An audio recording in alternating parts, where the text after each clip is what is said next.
Bangladesh Sri Lanka match মানেই বাড়তি উন্মাদনা। আপনাকে যদি বাংলাদেশ শ্রীলঙ্কা ম্যাচের কথা বলা হয়, একজন ক্রিকেট প্রেমী হয়ে থাকলে আপনার চোখের সামনে তখন নিধাস ট্রফি, টাইম আউট কাণ্ড কিংবা নাগিন ডান্সের কথা অজান্তেই ভেসে উঠবে। আর এশিয়া কাপ এলে যেন সেই প্রভাবটাও স্পষ্ট ধরা দেয় সমর্থক ক্রিকেট প্রেমীদের মনে। আজ এশিয়া কাপে নিজেদের দ্বিতীয় ম্যাচে ফের লঙ্কানদেরই মুখোমুখি হবেন লিটন তাসকিনরা। পরিসংখ্যান র্যাঙ্কিংয়ের দিক দিয়ে শ্রীলঙ্কা এগিয়ে থাকলেও সাম্প্রতিক সময়ে বাংলাদেশকেই এগিয়ে রাখছেন সাবেক ক্রিকেটাররা। টি-20তে এখন পর্যন্ত 20 বার শ্রীলঙ্কার বিপক্ষে খেলেছে বাংলাদেশ, যেখানে লঙ্কানদের জয় আছে 12টিতে।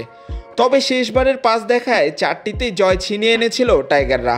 আর এবার এশিয়া কাপে হংকংকে হারিয়ে এক ম্যাচ আগেই এক জয় হাতিয়ে রেখেছে বাংলাদেশ দল। সেখানে আজ নিজেদের প্রথম ম্যাচে লিটন বাহিনীর মুখোমুখি হবে লঙ্কানরা। স্বাভাবিকভাবেই আজকের ম্যাচে জয় পেলেই অনেকটা নিশ্চিত হয়ে যাবে সুপার 4-এ ওঠার রাস্তা।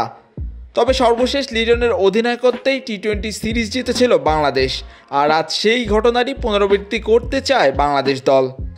মাহিউজ্জামান, মানবজমিন।